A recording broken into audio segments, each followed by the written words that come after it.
The Emirates A380 hummed through the stratosphere at 39,000 feet, its first-class cabin wrapped in the artificial twilight of dimmed LED strips. Most passengers had surrendered to sleep during the 14-hour Dubai to Lowe's Angel's Leg, their seats transformed into horizontal beds draped in Egyptian cotton. But in 7B, the woman wasn't truly sleeping. Commander Vera Phoenix Blackwood had learned long ago to rest with one eye open, a survival instinct carved into her neural pathways by 12 years of naval aviation and 3 combat deployments. Her breathing was steady, controlled, the kind of measured rhythm that came from flying FA-18 Super Hornets through hostile airspace, where a moment's inattention meant death. The cabin crew assumed she was just another tech billionaire. Her Platinum American Express black card had paid for the $23,000 seat, and her casual designer clothes suggested Silicon Valley money.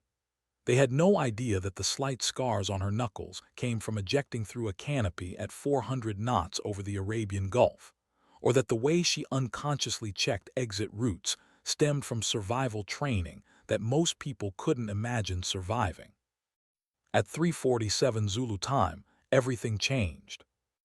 The soft pneumatic hiss of the main cabin door shouldn't have been audible over the engines, but Phoenix heard it. Her eyes snapped open, pupils adjusting instantly to the dim cabin lighting. Through the gap between seats, she watched 4 figures move through the aircraft with the fluid precision of apex predators. Navy SEALs. She recognized the subtle tells immediately. The way they distributed their weight, the micro-adjustments of their positioning, the calculated sweep of their eyes that missed nothing. They wore civilian clothes, but their haircuts, posture, and the slight bulge under their jackets screamed special operations. The lead operator, a compact man with dead eyes and hands that never stopped moving, scanned each row methodically. When his gaze reached 7B, he stopped. Phoenix kept her breathing steady, feigning sleep, but her mind was racing through possibilities. This wasn't random. SEALs didn't board commercial aircraft mid-flight without extraordinary authorization. Someone had called them. Someone knew exactly who was in seat 7B. The operator whispered something into his throat mic, too quiet for normal passengers to hear, but Phoenix caught fragments. Positive identification. And package secured. Her blood ran cold. Package. In military terminology, that meant target. Commander Vera Blackwood had been flying under her civilian identity for 6 months, believing her past was buried in classified Pentagon files. She'd built a new life, a tech empire worth $3 billion, thinking distance and money could shield her from the ghosts of her military service. But as the SEAL team formed a tactical perimeter around her seat, she realized that some shadows stretch across decades, and some secrets are worth killing for. The lead operator cleared his throat softly. "Ma'am, we need to talk." Phoenix opened her eyes and met his gaze with the steady confidence of someone who had stared down enemy fighters over the Persian Gulf. Whatever they wanted, she wouldn't make it easy. Not anymore.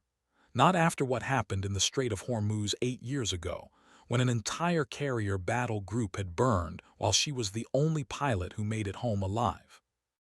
The mission that had made her a legend had also made her the most dangerous person on this aircraft. And now, 39,000 feet above the Pacific Ocean, the past had finally caught up with Commander Phoenix Blackwood. The SEAL's radio crackled once, a sound like distant thunder, and everything went silent except for the endless hum of engines carrying them all toward an uncertain dawn. Commander Vera Blackwood had accumulated her fortune through a series of defense technology patents that revolutionized avionics systems, but her true wealth lay in the classified knowledge locked behind her steel-blue eyes, the kind of intelligence that nations would kill to possess or eliminate. As she sat upright in seat 7B, her fingers found the small titanium medallion hanging beneath her silk blouse, a phoenix rising from flames, her squadron's emblem from the USS Ronald Reagan. The metal felt warm against her fingertips, a talisman from a life she'd tried desperately to leave behind. The lead SEAL operator, whose name tape would have read McKinley, if he'd been wearing uniform, studied her face with the clinical detachment of a surgeon examining a tumor. He'd been briefed on Phoenix Blackwood, knew her service record by heart: 2,847 flight hours, 127 combat missions, and the dubious honor of being the only surviving pilot from Operation Sandstorm, the classified mission that had gone so catastrophically wrong that entire sections of the Pentagon's fifth floor were still dealing with the fallout. "Commander," McKinley said, his voice carrying the flat, measured tone that SEALs used when delivering bad news, "we have a situation." Phoenix's laugh was dry as bone. 39,000 feet above international waters, 4 operators who bypassed FAA security protocols, and you're calling it a situation. I'd call it an act of war. The second SEAL, positioned at her 6 o'clock, shifted almost imperceptibly. Phoenix caught the movement in her peripheral vision, cataloging his position, his probable weapon placement, the angle of attack if this went kinetic. Old habits died hard, and some never died at all. McKinley reached into his jacket slowly, deliberately, producing a sealed tablet displaying a classified header that made Phoenix's blood pressure spike. The screen showed satellite imagery from the South China Sea, timestamp less than 6 hours old.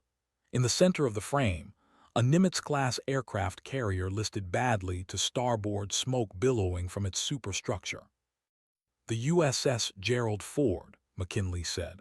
317 souls aboard, attacked by unknown aircraft using technology that our best analysts say shouldn't exist. Phoenix studied the image, her trained eye picking out details that civilian observers would miss.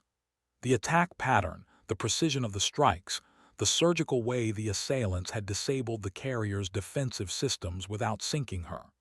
She'd seen this signature before, 8 years ago, when her own carrier group had been systematically dismantled in the Persian Gulf. "The aircraft that hit the Ford," McKinley continued, "matched the flight characteristics and weapons signature from Operation Sandstorm. Your operation, Commander, the one where you were the sole survivor." The cabin around them seemed to contract, the expensive first-class amenities suddenly feeling like the walls of an interrogation cell. Phoenix kept her expression neutral, but inside, her mind was screaming. Sandstorm was buried under so many levels of classification that acknowledging its existence was treason. The fact that these operators knew the mission name meant someone very high in the chain of command had authorized this contact. "I was debriefed," Phoenix said carefully, "multiple times, by people with clearances that required congressional approval. Everything I knew went into the record." "Not everything." McKinley's finger traced across the tablet, zooming in on wreckage scattered across the Ford's deck. "Because the technology that hit this carrier matches systems you encountered during Sandstorm, systems that officially don't exist." Phoenix closed her eyes for a moment, and she was back in the cockpit of her Super Hornet, pulling 7GS in a desperate climb while her wingman died in fire below her. The memory tasted like blood and jet fuel, with an undertone of betrayal that had never quite faded. When she opened her eyes, McKinley was holding a second device, a secure satellite phone encrypted to NSA standards. The display showed an incoming call from a number she recognized: the Pentagon's most classified command center, the place where wars were planned and nations fell. "They want to talk to you," McKinley said, "all of them." Phoenix looked at the phone, then at the SEAL team surrounding her, then at the endless night sky visible through the aircraft's windows. Somewhere out there, another carrier was burning, and the only person who might know why was sitting in first class, pretending to be someone she'd never really managed to become. The engines hummed their constant song, carrying them all toward a reckoning that had been 8 years in the making. She took the phone. The voice that emerged from the encrypted satellite phone belonged to Admiral Catherine Hayes, Deputy Chief of Naval Operations, a woman whose reputation for ruthless pragmatism was legend throughout the fleet. Phoenix had met her exactly once, during the closed-door hearings that followed Operation Sandstorm, when three-star admirals had asked questions that no one was supposed to know the answers to. "Commander Blackwood," Hayes' voice was sharp as a blade even through the secure connection. "We have a problem that makes your bank account irrelevant and your retirement plans null and void." Phoenix glanced at McKinley, who was monitoring the conversation through his own encrypted earpiece. The other SEALs maintained their positions, but she could see the subtle tension in their shoulders, the way their hands stayed close to concealed weapons. This wasn't just an extraction. It was the opening move in something much larger.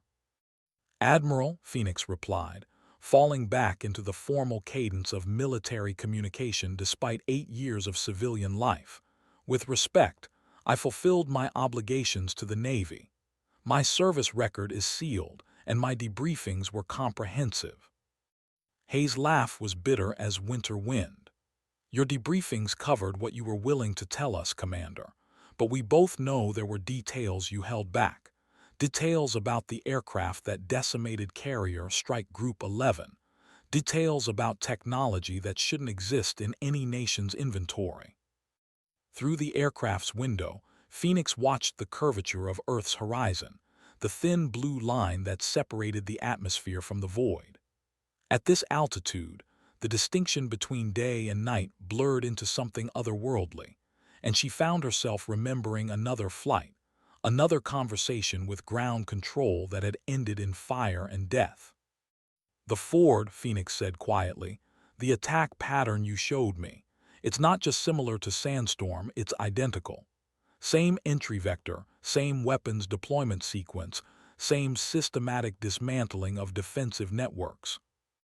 "Confirmed," Hayes replied, "which means either the technology from Sandstorm survived and proliferated, or—" She paused, and Phoenix could hear the weight of unspoken possibilities in that silence.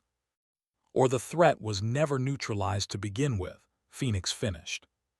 McKinley leaned closer, his voice barely above a whisper. "Commander, what we're about to tell you is compartmentalized above top secret. The President has personally authorized this conversation, and Congress doesn't know it's happening." Phoenix felt the familiar chill that came before a high-stakes mission briefing, the moment when the stakes became so high that failure meant more than death. It meant the collapse of everything you'd sworn to protect. "8 years ago," Hayes continued, "your carrier group encountered what our analysts believed to be an experimental Chinese stealth fighter program.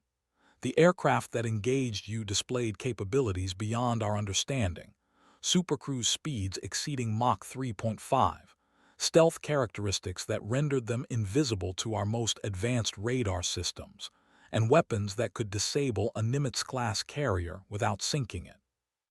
"I remember," Phoenix said, though remember was inadequate for the way those 17 minutes of aerial combat had carved themselves into her soul.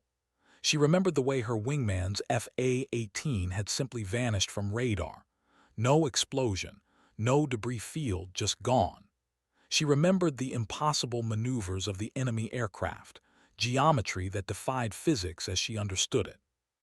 Most of all, she remembered the voice on her radio in those final moments, speaking English with no discernible accent, saying words that still woke her in cold sweats. "You're the lucky one, Phoenix. Remember what you've seen."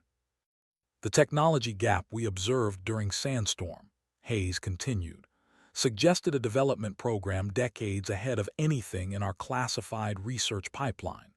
But our intelligence analysis concluded it was impossible. No nation had the resources or scientific foundation to achieve those capabilities." McKinley's tablet chimed softly, displaying new imagery that made Phoenix's breath catch. The satellite photos showed not just the USS Gerald Ford but a wider tactical picture.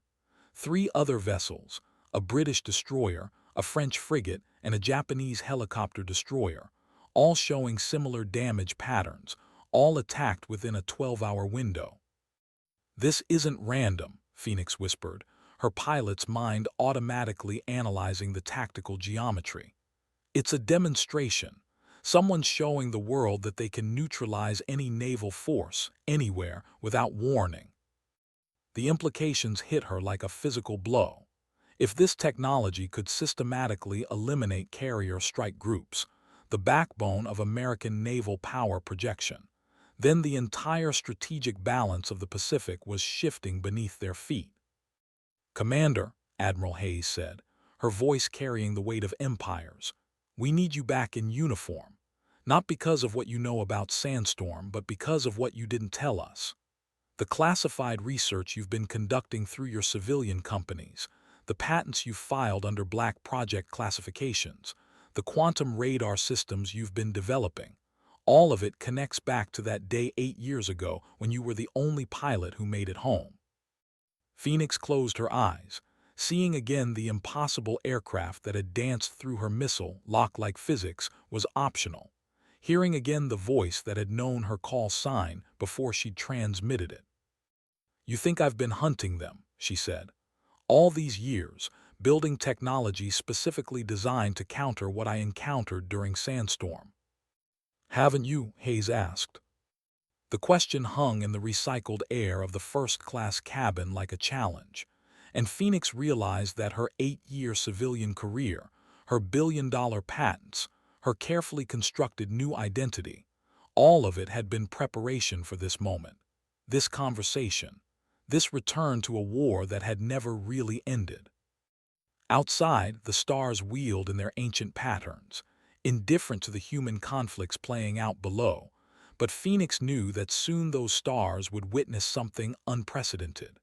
The return of Commander Phoenix Blackwood to a war that had been waiting for her to come home. The secure line crackled with static, and Admiral Hayes spoke again with the finality of a closing trap. "Commander, in 18 hours, you're going to be strapped into the most advanced fighter aircraft ever built, hunting an enemy that officially doesn't exist, using technology that should be impossible. The question is whether you're going aboard the USS Leviathan as a volunteer or a conscript." Phoenix looked at McKinley, whose expression had shifted from professional neutrality to something approaching respect. The other SEALs maintained their positions, but their postures had relaxed slightly. They were no longer treating her as a potential threat, but as a returning asset. "The Leviathan," Phoenix said, "that's not a ship in the current fleet roster." "Because it doesn't officially exist either," Hayes replied.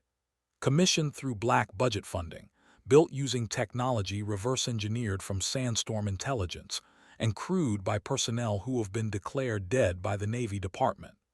As of this conversation, Commander Vera Blackwood is officially killed in action, and Phoenix is being reactivated under Ghost Squadron protocols." The phrase Ghost Squadron sent ice through Phoenix's veins. She'd heard whispers of the program during her final months of active service, a theoretical unit composed of pilots who'd encountered unexplained aerial phenomena, tasked with developing countermeasures against threats that existed outside conventional military doctrine. She'd assumed it was Pentagon paranoia, the kind of science fiction thinking that consumed defense budgets without producing results. McKinley's tablet displayed a new image, an aircraft carrier unlike anything in the public fleet. The USS Leviathan was smaller than a Nimitz-class vessel but sleeker, its flight deck fitted with electromagnetic catapults that could launch aircraft at unprecedented speeds. Most striking were the defensive arrays clustered around its superstructure, weapon systems that looked more like science fiction than naval engineering. "The Leviathan," Hayes continued, "is stationed in international waters, 200 nautical miles west of your current position. You'll be transferred by Osprey in approximately 6 hours, once we've cleared your civilian legal obligations and established your new identity." "And if I refuse?" Phoenix asked, though she already knew the answer. "Then the USS Gerald Ford becomes the first casualty in a war we don't understand, fought against an enemy we can't identify, using weapons we can't counter. 317 American sailors are depending on decisions made in this aircraft, at this altitude, by someone who spent 8 years pretending she could escape what she encountered in the Strait of Hormuz. Through the window, the Pacific Ocean stretched endlessly beneath them, dark as spilled ink except where moonlight caught the wave crests.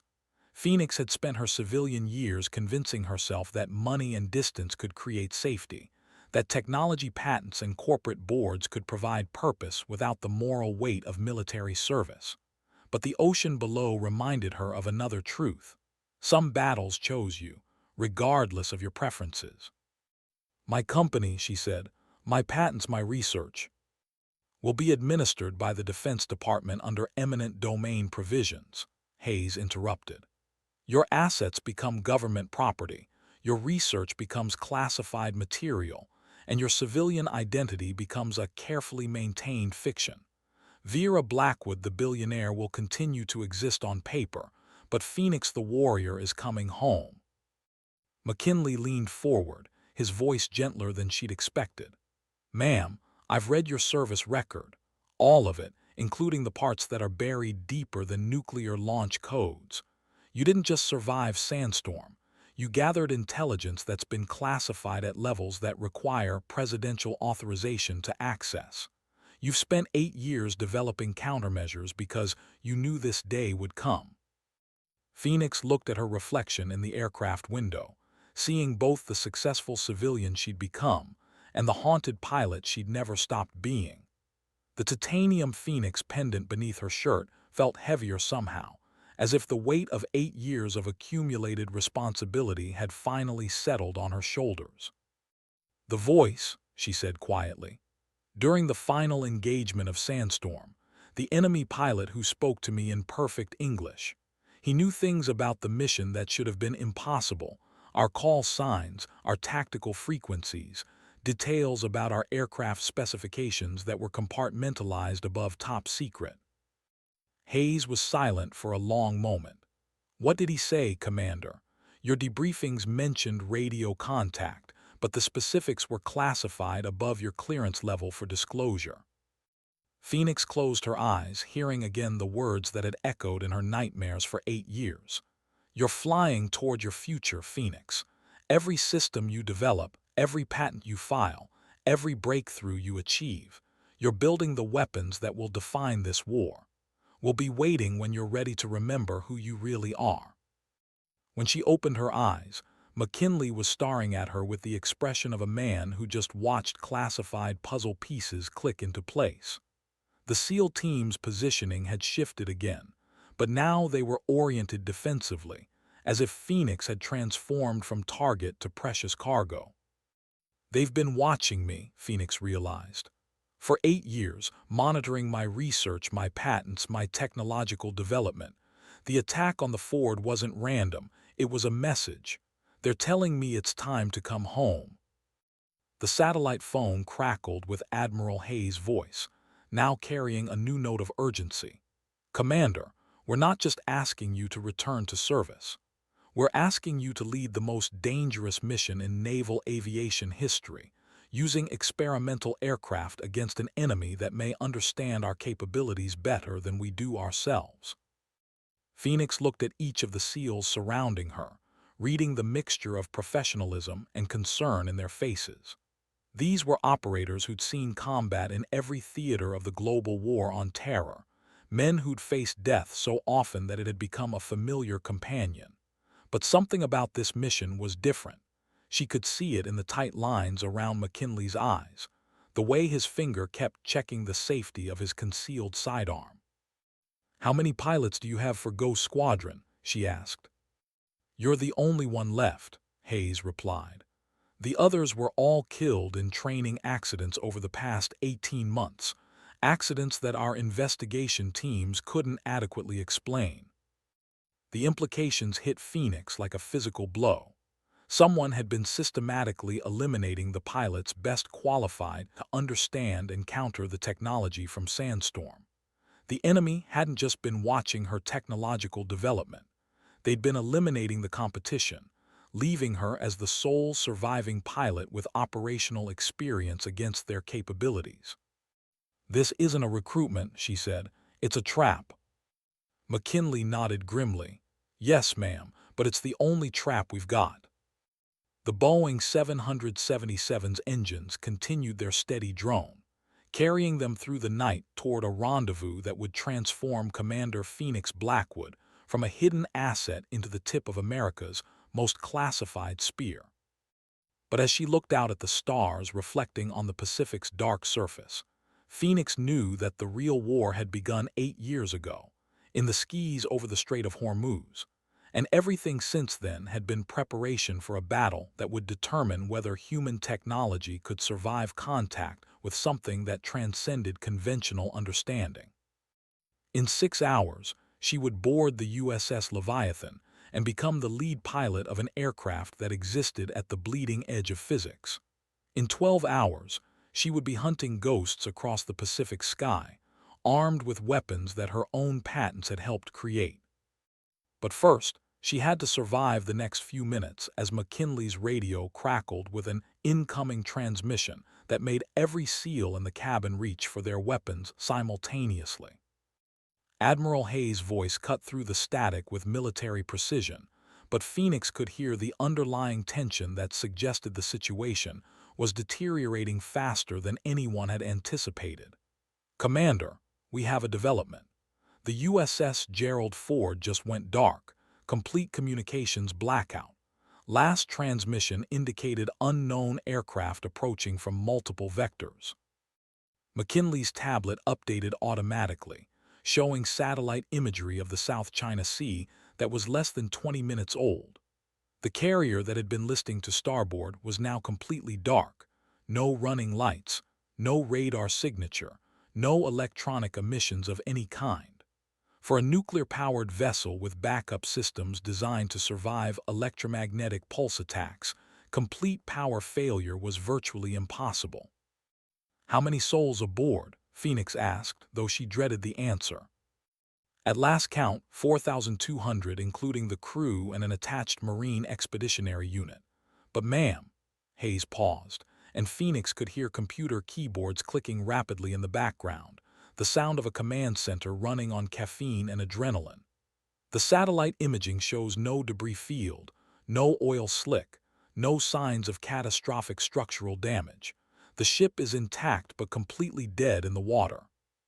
Phoenix felt her stomach drop as the tactical implications became clear.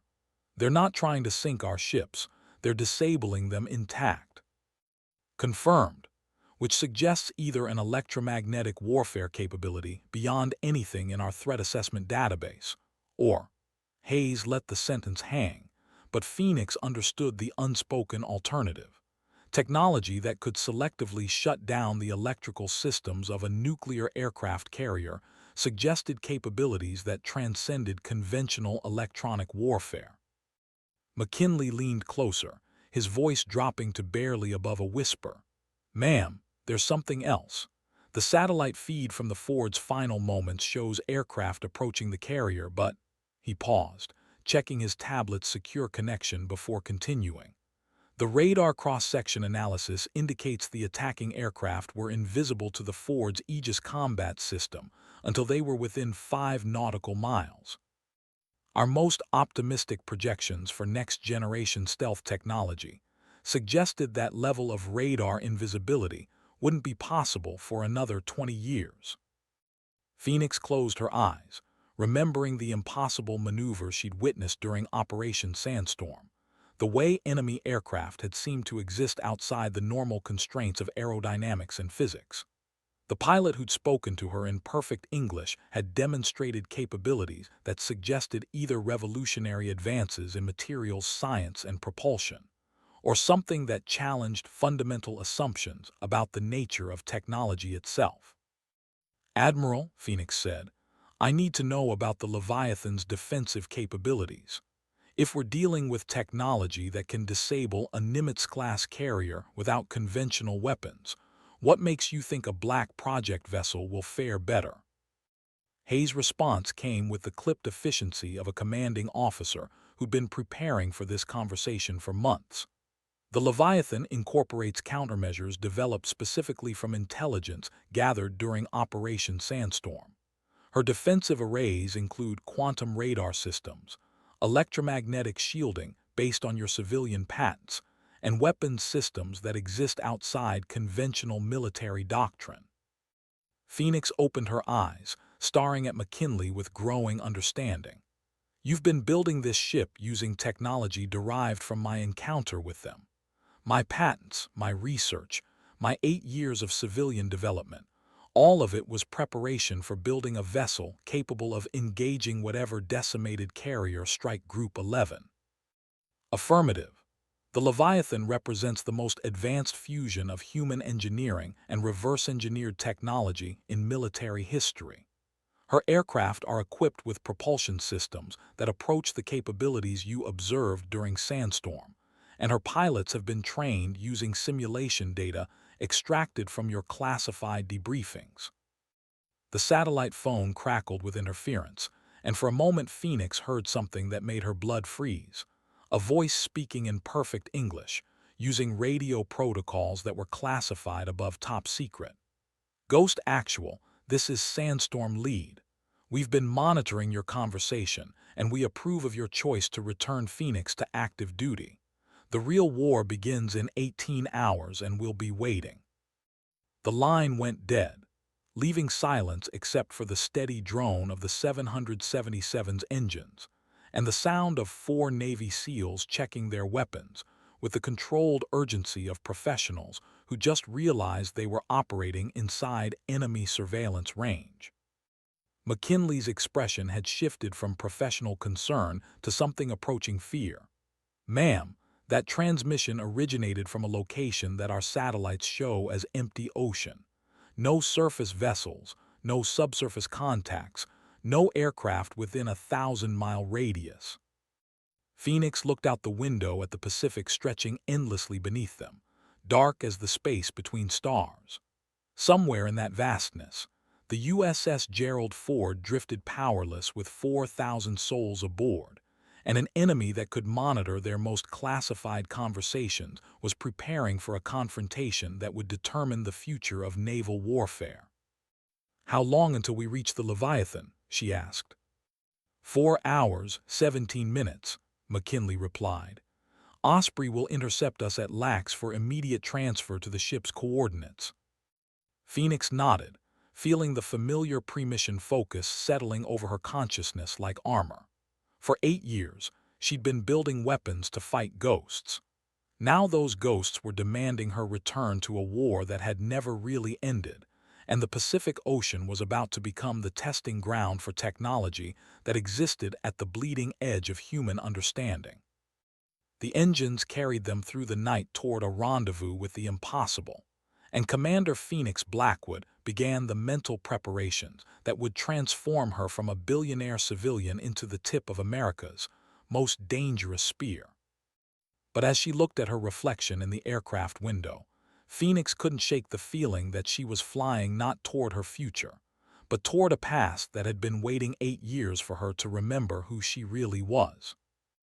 Los Angeles International Airport materialized through the pre-dawn darkness like a constellation of runway lights and terminal windows, but Phoenix barely registered the controlled chaos of one of the world's busiest airports. Her mind was already transitioning from civilian thought patterns to the tactical focus that had kept her alive through 127 combat missions.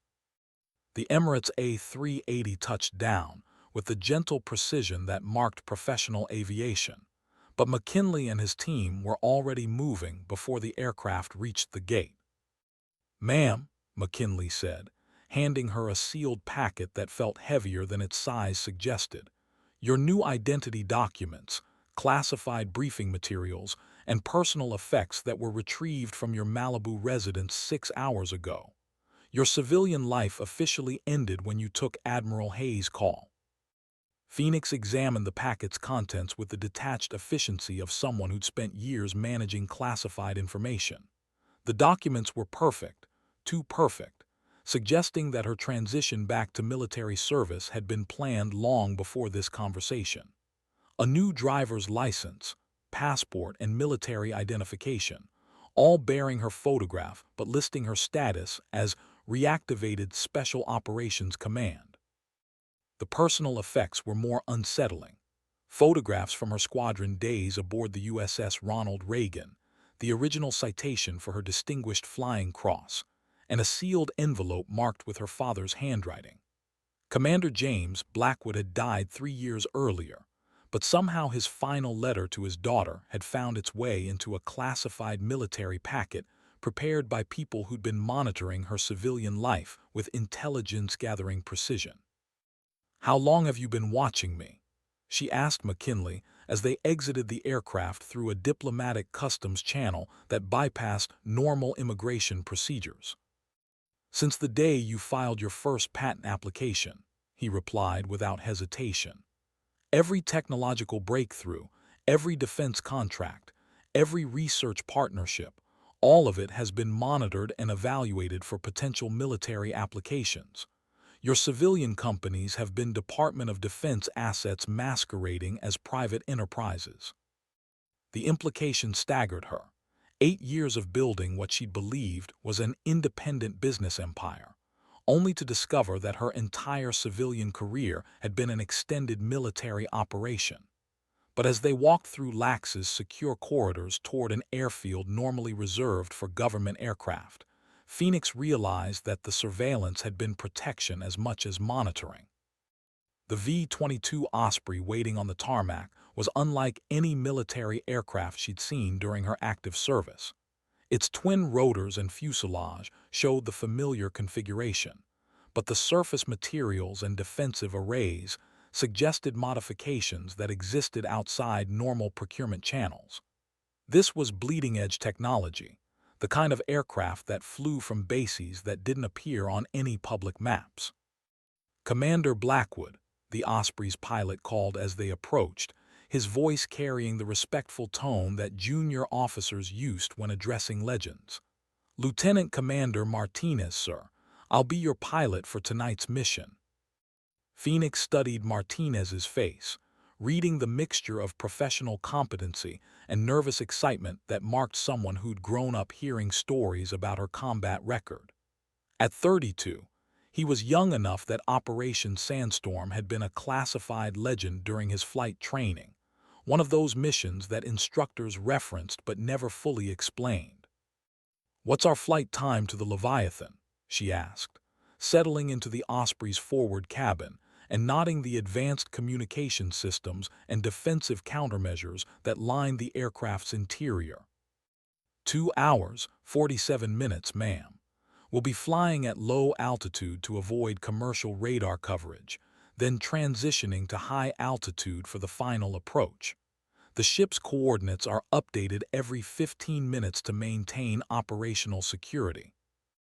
As the Osprey lifted off from Lax, its rotors transitioning from vertical to horizontal flight with mechanical precision, Phoenix watched Lowe's Angels disappear beneath them. The city's lights stretched from the mountains to the ocean like a circuit board, and she found herself thinking about the 8 years she'd spent believing that distance and success could provide escape from the ghosts of military service. McKinley settled into the seat beside her, his expression more relaxed now that they were airborne and heading toward friendly territory. "Ma'am, there's something you need to know about the Leviathan's crew. Everyone aboard is officially dead, killed in action, training accidents, or classified operations that never happened. Ghost Squadron isn't just a call sign, it's a literal description." Phoenix looked at him with growing understanding. "How many?" 47 souls total. Pilots, crew chiefs, technical specialists, and command personnel. All of them recruited from operations that required their official deaths for security reasons. The ship itself doesn't exist in any fleet registry, doesn't have a home port, doesn't officially sail under any nation's flag. The Osprey banked west toward open ocean, and Phoenix could see the lights of cargo ships and fishing vessels scattered across the Pacific like distant stars. Normal maritime traffic pursuing normal commercial objectives, unaware that somewhere in the darkness ahead, the most advanced warship in human history was preparing for a battle against an enemy that officially didn't exist. "What's the crew's combat experience?" she asked, though she suspected she already knew the answer. Every pilot aboard has encountered unexplained aerial phenomena during military service. Not just UFO sightings, actual combat engagements against aircraft displaying capabilities beyond conventional understanding. They've all been recruited for Ghost Squadron because traditional pilot training is inadequate for what we're facing. Phoenix closed her eyes, seeing again the impossible maneuvers of the aircraft that had destroyed her carrier group 8 years earlier. Geometry that defied physics, speed that transcended material limitations, weapons that could disable rather than destroy, capabilities that suggested technology operating under different physical laws than human engineering understood. "How many Ghost Squadron pilots are currently operational?" she asked. McKinley's pause was answer enough, but he provided the details anyway. "You're the last one, ma'am.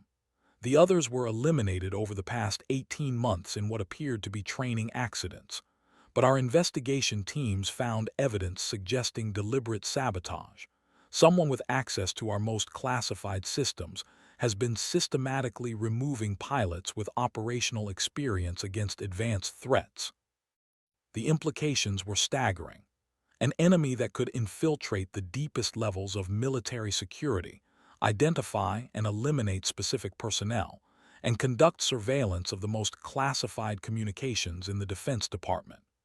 Phoenix realized that her 8 years of civilian life hadn't been escape. They'd been preparation for a role that someone had been methodically clearing for her to fill. "They wanted me alone," she said. "Eliminated the other experienced pilots so I'd be the only one left who could lead this mission." "That's our assessment," McKinley confirmed. "Which means they either want you specifically, or they want to ensure that Ghost Squadron fails when it encounters them again." The Osprey flew on through the Pacific night, carrying Phoenix toward a rendezvous with a ship that didn't exist, and a crew of people who were officially dead. But as she looked out at the ocean stretching endlessly beneath them, Phoenix knew that the real destination wasn't the USS Leviathan.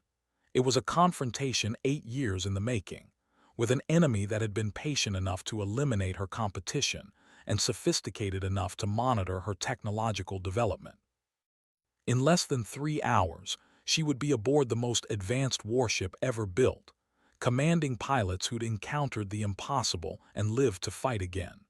But first, she had to survive whatever was waiting for them in the darkness ahead, because Phoenix was beginning to suspect that their enemy's patience had finally run out, and the real war was about to begin. The V-22 Osprey descended through layers of Pacific Marine air toward coordinates that changed every 15 minutes, following a flight path that took them through airspace officially designated as empty ocean. But Phoenix's trained eye caught the subtle indicators of a massive vessel operating under active camouflage systems. The way moonlight reflected off disturbed water, the faint electromagnetic signature that registered on the aircraft's most sensitive instruments, and the controlled radio chatter of a command center running at combat readiness. The USS Leviathan materialized from the darkness like a vision from the future of naval warfare. At 800 feet in length, she was smaller than a Nimitz-class carrier, but her silhouette suggested capabilities that transcended conventional ship design. The flight deck was shorter but wider, fitted with electromagnetic catapults that could launch aircraft at unprecedented speeds, while the superstructure bristled with defensive arrays that looked more like science fiction than military engineering. "Jesus Christ," Martinez whispered over the intercom, his voice carrying the awe of a pilot who'd seen advanced military hardware but nothing approaching this level of technological sophistication. Phoenix studied the Leviathan through the Osprey's advanced optics, her pilot's mind automatically cataloging details that suggested revolutionary advances in naval architecture. The ship's hull showed no visible seams or welding marks, as if the entire vessel had been constructed from a single piece of impossibly strong material. The flight deck's surface appeared to shimmer with embedded electronics, and the defensive weapon systems were configured in patterns that defied conventional military doctrine. "Landing on deck in 3 minutes," Martinez announced, but his voice carried a tension that suggested the approach was more complex than standard carrier operations. "Ma'am, the Leviathan's landing system is different. The deck itself guides incoming aircraft using electromagnetic fields rather than traditional arrestor cables." As the Osprey settled onto the flight deck, Phoenix felt the aircraft captured by forces that seemed to embrace rather than arrest its motion. The landing was smoother than anything she'd experienced on conventional carriers, the deck itself seeming to cushion their arrival with technology that existed outside her understanding of physics and engineering. The moment they touched down, ground crew emerged from concealed positions with the coordinated precision of a ballet performed by ghosts. Their movements were efficient but somehow wrong, too fast, too coordinated, as if they were operating under enhanced reflexes or augmented awareness. Phoenix noticed that several crew members bore subtle scarring around their temples and behind their ears, marks that suggested advanced neural interface technology. "Welcome aboard the USS Leviathan, Commander Blackwood," called a voice from the darkness beyond the flight deck's edge. The figure that emerged was a woman in her early 40s, wearing a naval uniform that displayed no rank insignia but carried herself with the unmistakable authority of senior command. "Captain Sarah Chen, commanding officer of this vessel, and your former squadron mate from VFA 41. Phoenix stared at the woman approaching them, her mind struggling to process the impossibility of what she was seeing. Captain Sarah Chen had been killed 6 years earlier in a training accident at Naval Air Station Fallon. Phoenix had attended her memorial service, had delivered a eulogy for one of the finest pilots she'd ever known. "Sarah died in 2019, Phoenix said, her voice carrying the flat tone that came with confronting the impossible.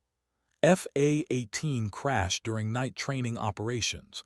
I spoke at her funeral." Chen's smile was sad but genuine. That was the official story, yes. The real Sarah Chen was recruited for Ghost Squadron after encountering the same technology you faced during Operation Sandstorm. "My death was administratively convenient for all concerned parties." The implication staggered Phoenix as she looked around the flight deck at crew members moving with inhuman precision and coordination. How many of these people were supposed to be dead? How many memorial services had been held for sailors and Marines who were actually serving aboard a ship that didn't officially exist? "How many others?" Phoenix asked. "All of us," Chen replied. "Every soul aboard this vessel has been officially killed in action or declared missing in circumstances that required their removal from public record. Ghost Squadron isn't just a tactical unit. It's a sanctuary for people who have encountered technology that challenges fundamental assumptions about the nature of reality." McKinley and his SEAL team formed a protective perimeter as they moved across the flight deck toward the superstructure. But Phoenix noticed that the ship's crew was watching her, with expressions that ranged from professional respect to something approaching religious reverence. She was beginning to understand that her reputation aboard this vessel extended beyond her military service, record into something more personal and immediate. "Commander," Chen continued as they entered the ship's interior through an airlock that sealed with the precision of spacecraft engineering, "your civilian research and patents have provided the technological foundation for everything aboard this vessel. The Leviathan exists because of weapons systems and defensive capabilities that you developed while trying to understand what happened during Operation Sandstorm." The ship's corridors were unlike anything Phoenix had seen in conventional naval architecture.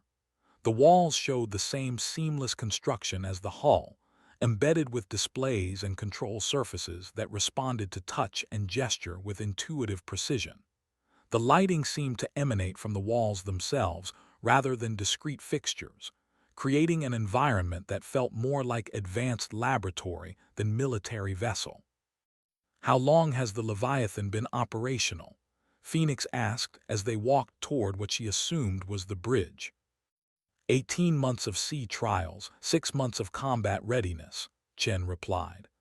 but we've been waiting for you, specifically, to assume operational command of Ghost Squadron. Every mission we've flown has been preparation for your return to active duty." They passed through a checkpoint manned by Marines whose equipment included weapons that Phoenix didn't recognize, energy-based systems that hummed with barely contained power, suggesting technology that operated outside conventional ballistics. The Marines' uniforms bore patches that showed a phoenix rising from flames, the same symbol that hung around Phoenix's neck, but rendered in materials that seemed to shift and change in the ship's ambient lighting. "The enemy that destroyed Carrier Strike Group 11, Phoenix said. "They've been monitoring my development for 8 years.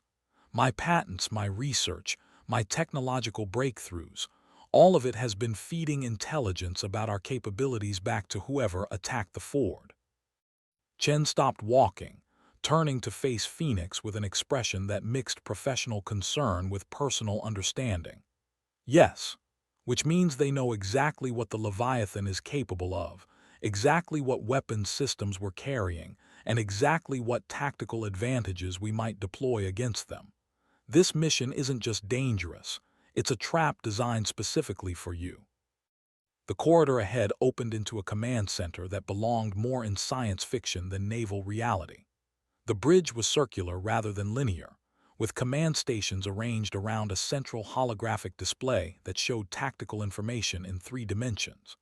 The crew moved through their duties with the same enhanced coordination that Phoenix had observed on the flight deck, but now she could see the subtle neural interface connections that allowed them to interact directly with the ship's systems. "Commander," Chen said, her voice carrying the weight of years of preparation and sacrifice, "in 6 hours you'll be leading the most dangerous mission in the history of naval aviation, using technology that exists at the bleeding edge of human understanding, against an enemy that may know our capabilities better than we do ourselves. Before we begin mission planning, there's something you need to see. Something that's been waiting for you in our secure storage facility since the day this ship was commissioned." Phoenix looked around the bridge at faces that belonged to people who were supposed to be dead, operating systems that challenged her understanding of physics, preparing for a battle against an enemy that had been patient enough to eliminate her competition and sophisticated enough to monitor her most classified research. "What is it?" she asked, though she suspected the answer would change everything. Chen's smile was grim as winter dawn. "Wreckage from Operation Sandstorm, the pieces of enemy aircraft that you managed to bring home 8 years ago, along with intelligence that's been classified above presidential access. Tonight, Commander, you're finally going to learn what you were really fighting in the Strait of Hormuz, and why they've been waiting so patiently for your return." The ship's engines hummed with power that seemed to transcend conventional propulsion, carrying them through Pacific waters toward a confrontation that would determine whether human technology could survive contact with something that existed outside normal understanding. But as Phoenix looked at the tactical displays showing the silent, darkened hulk of the USS Gerald Ford drifting powerless somewhere ahead, she knew that the real battle had begun 8 years ago, and everything since then had been preparation for a war that was about to reshape the future of human conflict. The secure storage facility lay deep within the Leviathan's hull, accessible only through biometric scanners that read Phoenix's retinal patterns, voice prints, and genetic markers with the precision of instruments designed to verify identity at the molecular level. Captain Chen led the way through corridors that descended past the ship's conventional engineering spaces into areas that officially didn't exist on any blueprint or schematic. "The debris you brought back from Operation Sandstorm," Chen explained as they passed through the final security checkpoint, "has been analyzed by materials scientists, quantum physicists, and engineers who have spent their entire careers trying to understand how technology this advanced could exist. What they found challenges fundamental assumptions about the nature of matter and energy." The storage chamber beyond the final airlock was climate-controlled to laboratory standards, with atmospheric composition monitors and electromagnetic shielding that suggested the contents were sensitive to environmental factors that conventional materials wouldn't register. In the center of the room, displayed on supports that seemed to defy gravity, were fragments of aircraft debris unlike anything in human engineering. Phoenix approached the display with the reverence of someone entering a shrine, her eyes automatically cataloging details that had haunted her dreams for 8 years. The metal, if it was metal, showed no signs of stress fractures or heat damage despite having been recovered from the wreckage of aerial combat. The surface appeared to shift between different states of matter, sometimes solid, sometimes seeming to exist in multiple dimensions simultaneously. The materials analysis, Chen continued, indicates construction using elements that don't appear on the periodic table, held together by forces that operate outside electromagnetic, strong nuclear, or weak nuclear interactions. Our best theoretical physicists believe these fragments represent technology based on manipulation of fundamental forces that human science has only theorized about. Phoenix reached toward one of the larger pieces, then stopped as her hand encountered resistance from what appeared to be empty air. The fragment was surrounded by an invisible field that pushed back against her approach with increasing force, as if the debris itself was actively preventing human contact. "It's reactive," she observed, pulling her hand back and studying the way the fragment's surface rippled in response to her proximity. "The technology isn't just advanced, it's alive somehow, responsive to human bioelectric fields." "Confirmed," Chen replied. "But here's where it gets interesting. The fragments only react to specific individuals. Most of our research team can handle them directly, but people who have had direct combat contact with this technology trigger defensive responses. The debris recognizes you, Commander. It knows you're here." As if responding to Chen's words, the fragments began to emit a low harmonic vibration that resonated through the storage chamber's deck plating. The sound was barely audible but felt through bone and tissue, a frequency that seemed to bypass normal hearing and communicate directly with the nervous system. Phoenix stepped closer, ignoring the field resistance, and the fragment's response intensified. Patterns of light began to play across their surfaces, complex geometric forms that shifted too rapidly for conscious analysis, but somehow conveyed meaning at a subliminal level. She found herself understanding tactical information, propulsion principles, and weapons capabilities that had no correlation to human technology. "During the final engagement of Operation Sandstorm," she said, her voice distant as buried memories surfaced, "the enemy pilot who spoke to me said something else. Something I didn't include in my debriefings because it seemed impossible at the time." Chen waited, recognizing the expression of someone accessing traumatic memories with professional necessity. "He said, 'The fragments will teach you, Phoenix. Every piece you recover will show you how to build what you need to find us again.' I thought it was psychological warfare, an attempt to plant false information, but looking at these pieces now." Phoenix paused, studying the way the debris seemed to pulse with internal energy. "They're not just wreckage, they're instructional materials, teaching tools left behind deliberately." The implications staggered both women as they realized that Phoenix's 8 years of civilian technological development hadn't been independent research. It had been guided by subconscious knowledge, absorbed from contact with fragments that actively transmitted information to anyone capable of understanding their lessons. "Your patents," Chen said with growing understanding, "the quantum radar systems, the electromagnetic shielding, the propulsion concepts that seemed to come from nowhere, all of it was reverse-engineered from knowledge these fragments were feeding you." Phoenix nodded, feeling pieces of a vast puzzle clicking into place. "They wanted me to build the Leviathan. 8 years of technological development, patent applications, and defense contracts. All of it was preparation for constructing a vessel capable of engaging them on equal terms." The fragment's harmonic vibration increased in intensity, and new patterns of light began to emerge across their surfaces. Phoenix found herself reading tactical data in languages that didn't exist, understanding propulsion principles that transcended conventional physics, and absorbing weapon specifications for systems that operated outside the normal electromagnetic spectrum. "The USS Gerald Ford," she said, the knowledge flowing from the fragments directly into her consciousness. "It wasn't attacked. It was disabled and preserved. They're collecting our most advanced vessels intact, studying our capabilities while demonstrating their own superiority." Chen's tablet chimed with an incoming message that made her expression shift from professional concern to something approaching fear. "Commander, we just received updated satellite imagery of the South China Sea. The Ford isn't alone anymore. 3 more vessels have gone dark in the past 2 hours: a British destroyer, a Japanese helicopter destroyer, and a French nuclear submarine." Phoenix studied the tactical information flowing from the fragments, understanding now that the enemy's patience had been strategic rather than passive.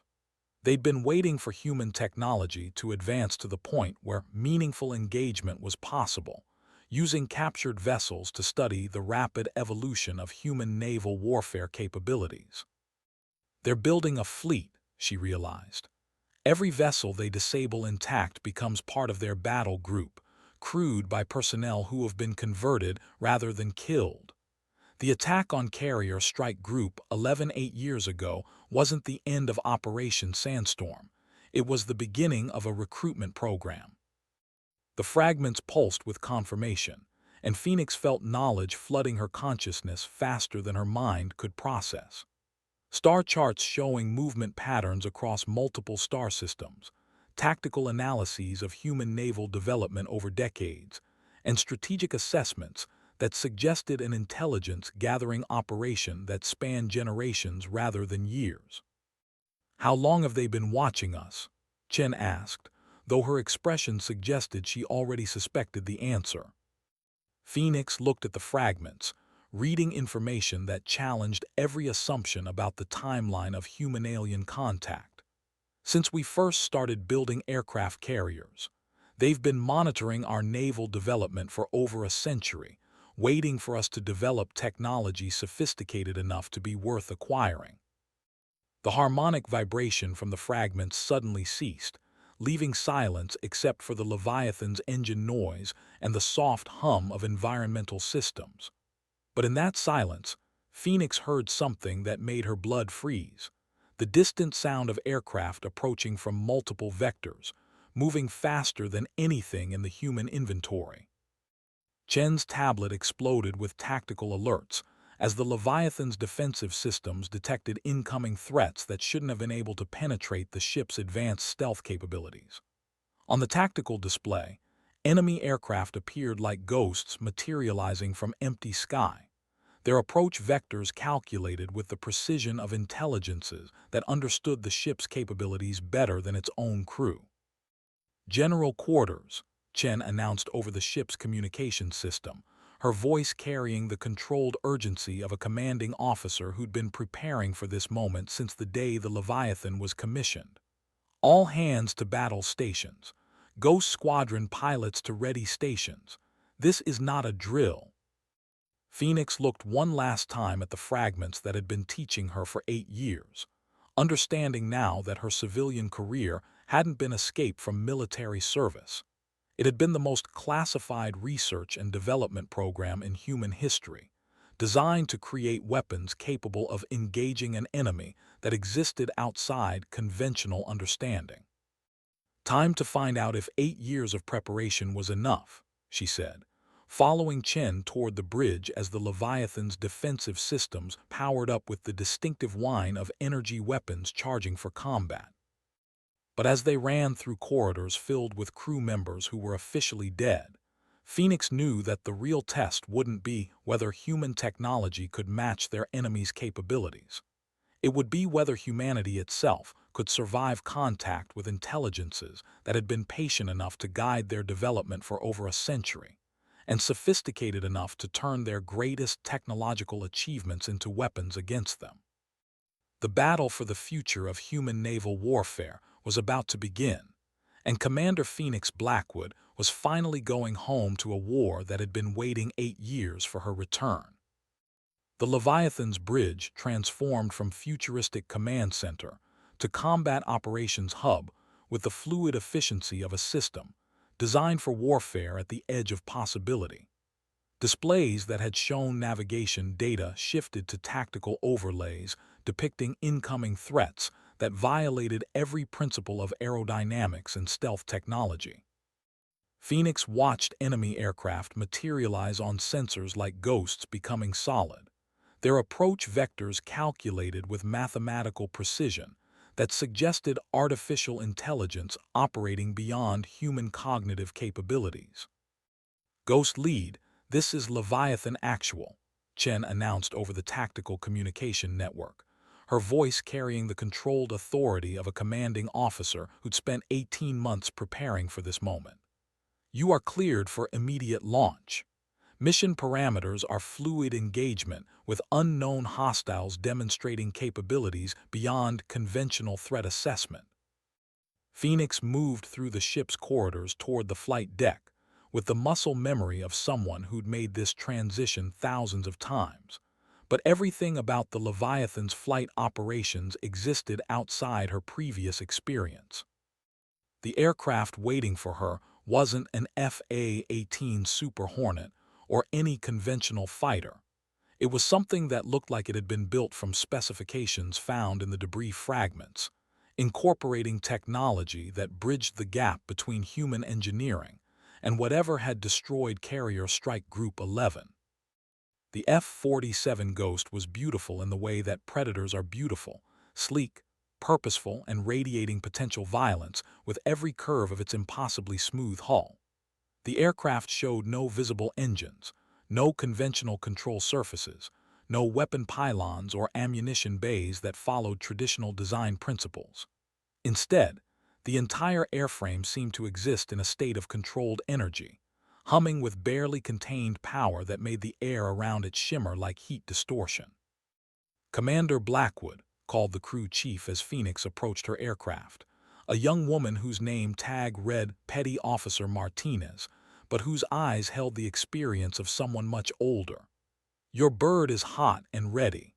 All systems are showing green, and the weapons package has been configured specifically for your mission parameters. Phoenix ran her pre-flight inspection with the thoroughness that had kept her alive through 127 combat missions, but every system she checked operated on principles that challenged her understanding of physics. The cockpit displays were holographic rather than traditional screens, responding to thought and gesture rather than physical controls. The ejection seat incorporated technology that suggested it could function as an independent spacecraft if necessary. "What's the power source?" she asked Martinez, noting the absence of conventional fuel systems or engine intakes. "Quantum field manipulation, ma'am.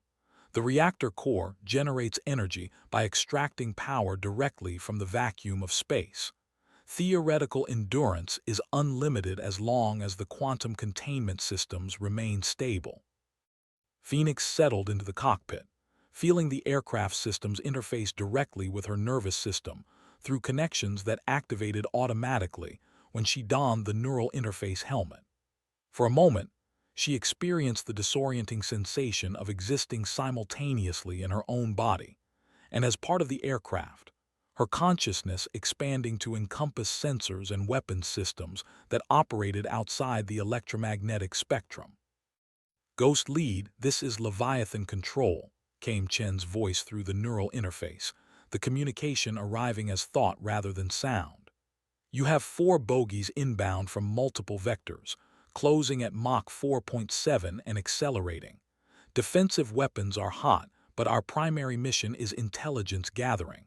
We need to know what happened to the crews of the captured vessels." The F-47 lifted from the Leviathan's deck without conventional takeoff procedures, rising vertically on forces that seemed to manipulate gravity rather than generate thrust.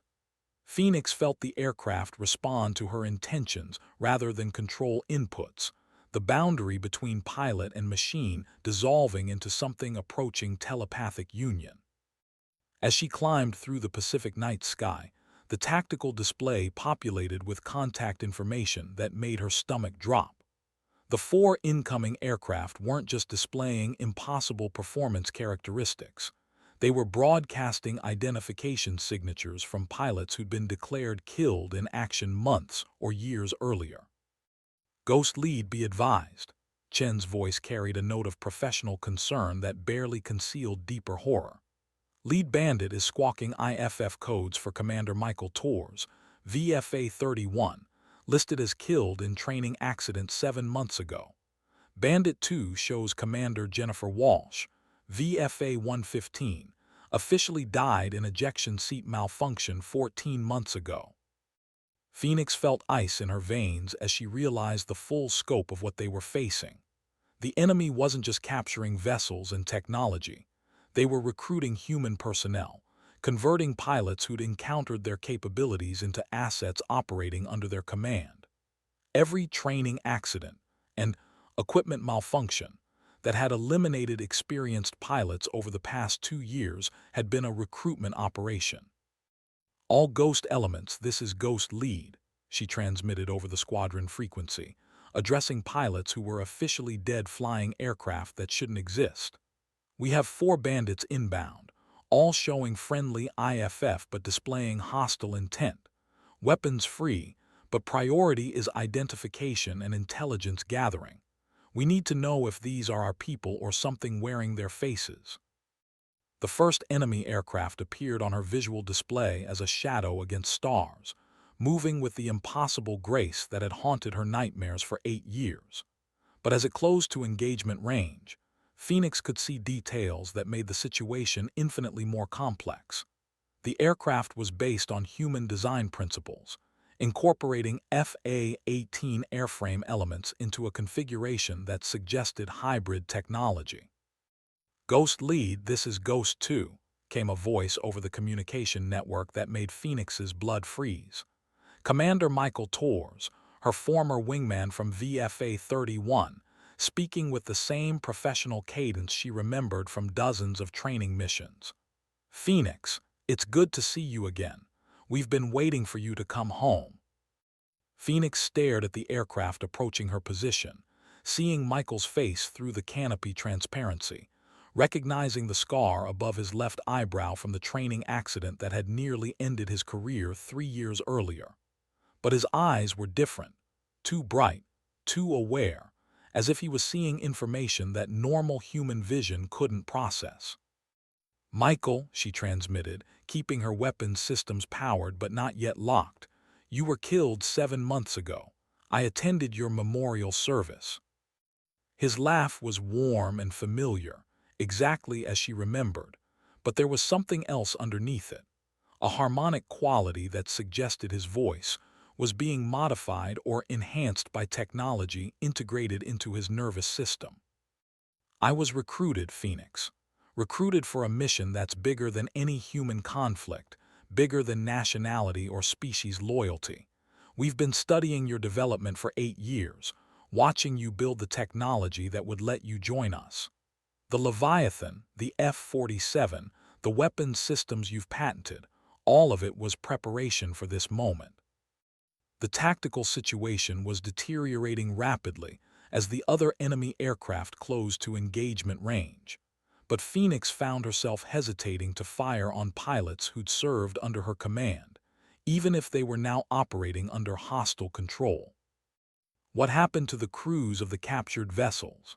she demanded, using her aircraft's advanced sensors to scan Tor's fighter for signs of external control systems or coercion technology. "They're alive," Torres replied, his aircraft moving into formation beside hers with the casual precision of someone who'd flown wing position thousands of times. "Converted, enhanced, given access to technology and knowledge that makes human limitations obsolete.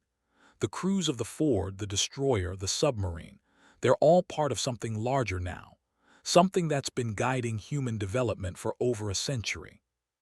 Phoenix realized that the conversation was being monitored by every crew member aboard the Leviathan, that her response would determine whether humanity viewed this encounter as first contact or hostile invasion. But as she looked at Michael's face through his canopy, seeing the familiar smile overlaid with enhancements that made his eyes glow with unnatural light, she understood that the distinction might be irrelevant. "And what do you want from me?" she asked, though she suspected she already knew the answer. Tor's aircraft rolled inverted above hers, close enough that she could see the neural interface connections that covered his scalp like a crown of fiber optic threads. "The same thing we've always wanted, Phoenix.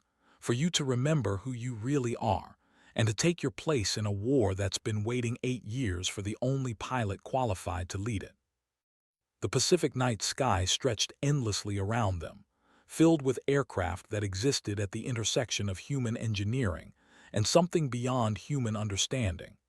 And in that moment, suspended between Earth and stars, Commander Phoenix Blackwood realized that her choice would determine not just the outcome of this battle, but the future of human consciousness itself.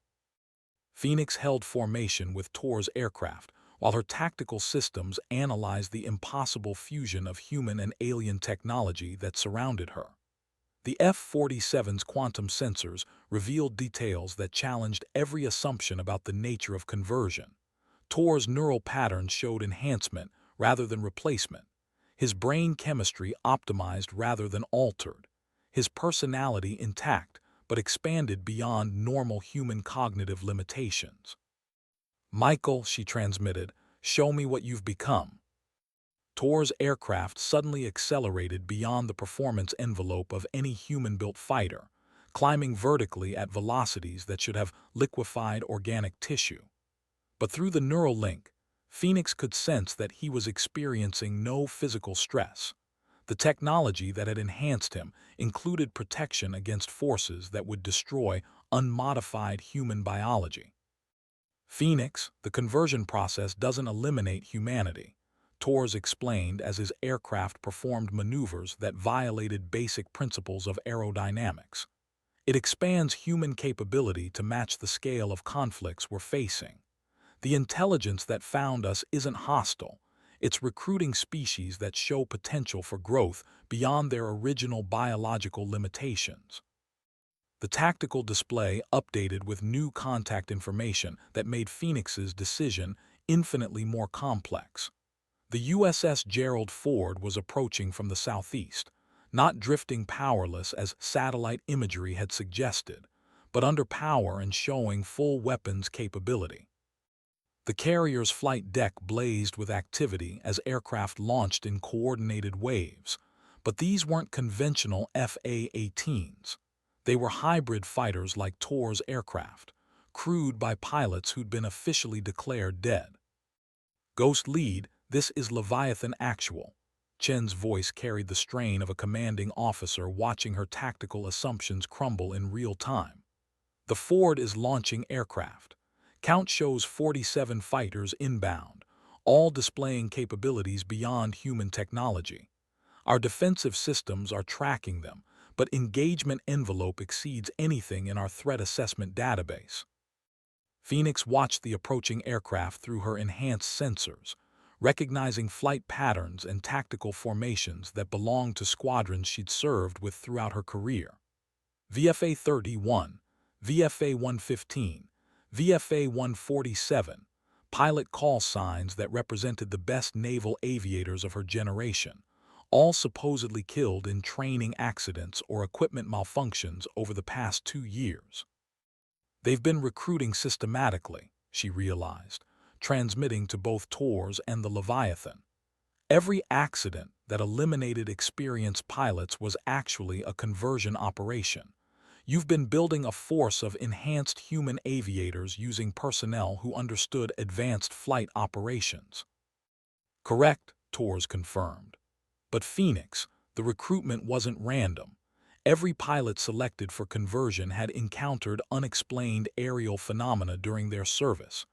Every one of us had been marked by contact with technology that operates outside conventional physics.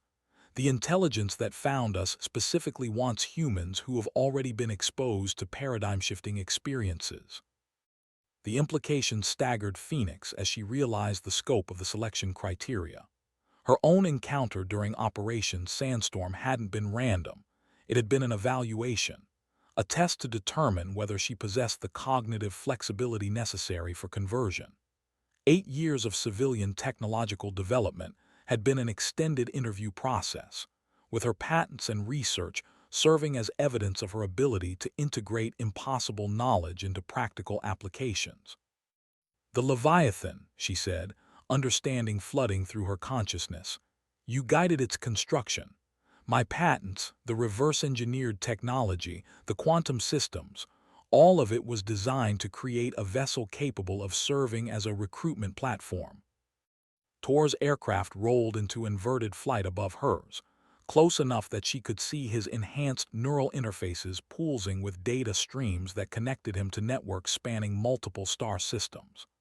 The Leviathan represents humanity's graduation exam, Phoenix, a test to determine whether your species can construct technology sophisticated enough to join a community of intelligences that spans galaxies. The F-47's quantum communication systems suddenly activated without Phoenix's input, establishing connections to data networks that existed outside human infrastructure. Knowledge flooded her consciousness, star charts showing civilizations across thousands of systems, tactical analyses of conflicts that spanned centuries, strategic assessments that revealed a universe where biological evolution was only the first stage of intelligent development. "How many species?" she asked, her voice barely audible as she processed information that redefined her understanding of existence itself. 47 currently active in this galactic region," Tors replied. "Each one recruited when their technology reached the threshold necessary for meaningful participation in conflicts that transcend planetary boundaries. Humanity is being offered membership in something that makes terrestrial warfare obsolete." Phoenix looked at the tactical display showing the USS Gerald Ford approaching with 47 enhanced pilots, the USS Leviathan defending with crew members who were officially dead, and her own position suspended between two paradigms of human existence. The choice she made in the next few minutes would determine whether humanity evolved beyond its biological limitations or remained trapped in conflicts that were ultimately insignificant on the scale of galactic civilization. "What happens to Earth?" she asked. "To the billions of people who aren't pilots, who haven't encountered your technology, who don't qualify for conversion?" Tor's aircraft moved closer, and she could see his face through the canopy, still recognizably human, but enhanced with capabilities that suggested integration with intelligence networks that span light years. "They continue their development at their own pace. The recruitment program only targets individuals who have already demonstrated readiness for expansion. Everyone else remains unaffected until they reach their own threshold for growth." The quantum communication network carried voices of pilots she'd known throughout her career, men and women who'd been declared dead, but were actually serving as humanity's representatives in conflicts that existed beyond Earth's atmosphere. Their reports described battles fought in deep space, defensive operations that protected developing civilizations from threats that could extinguish entire species, and exploration missions that pushed the boundaries of known space. "Phoenix," Tors transmitted. "The war that destroyed Carrier Strike Group 11 wasn't about territorial control or resource acquisition. It was a final examination, determining whether humanity possessed the tactical sophistication and technological capability necessary for recruitment into something larger than terrestrial civilization." Phoenix closed her eyes, feeling the weight of a decision that would affect not just her own future, but the evolutionary trajectory of human consciousness itself. When she opened them, the Pacific night sky looked different, not empty space between Earth and stars, but a highway connecting countless civilizations that had faced the same choice she was confronting now. The F-47's neural interface pulsed with invitation, offering her access to knowledge and capabilities that would transform her from human pilot into something that existed at the intersection of biological intuition and artificial intelligence. But accepting that enhancement meant leaving behind not just her species, but her fundamental identity as a purely human consciousness. "Time to choose, Phoenix," Torres said, his aircraft hovering impossibly in the air beside hers. "Join us and help humanity take its place among civilizations that span galaxies, or return to the Leviathan and spend the rest of your life defending a world that will never understand what you've seen." The stars wheeled overhead in patterns that suggested vast networks of intelligence and communication, and Commander Phoenix Blackwood realized that her decision would determine whether humanity's future lay among those networks, or forever isolated on a single world, unaware of the community of mind that existed just beyond their technological reach. The quantum neural interface of the F-47 pulsed with increasing intensity, offering Phoenix access to collective consciousness networks that spanned multiple star systems. But she found herself thinking not about the vast scope of galactic civilization, but about the crew of the USS Leviathan, 47 souls who'd been declared dead by their own government, who'd sacrificed their official existence to serve as humanity's last line of defense against threats that officially didn't exist. "Michael," she transmitted to Torres, "what happens to the people aboard the Leviathan if I accept conversion? What happens to Captain Chen, to the crew chiefs, to the Marines who have spent 18 months preparing for a war they didn't understand?" Torres' aircraft performed a slow barrel roll, his enhanced neural patterns processing data streams that connected him to intelligence networks Phoenix couldn't imagine. "They continue their mission until they reach their own threshold for recruitment. Some will qualify for conversion within months, others may require years of additional development. The timeline varies by individual cognitive capacity and willingness to transcend biological limitations." Phoenix studied the tactical display showing the USS Gerald Ford's approach, noting that the converted pilots maintained perfect formation, despite performing maneuvers that should have been impossible for organic nervous systems to coordinate. But underneath their enhanced capabilities, she could still recognize the tactical signatures of pilots she'd trained with, human intuition and creativity amplified rather than replaced by alien technology. "The crew of the Ford," she said, "are they still human in any meaningful sense? Can they return to Earth, interact with unenhanced people, maintain relationships with family members who haven't been converted?" "They retain all human memories, emotions, and personal connections," Torres replied. "But their enhanced capabilities make it difficult to relate to purely biological consciousness. It's like trying to explain color to someone who's never had vision.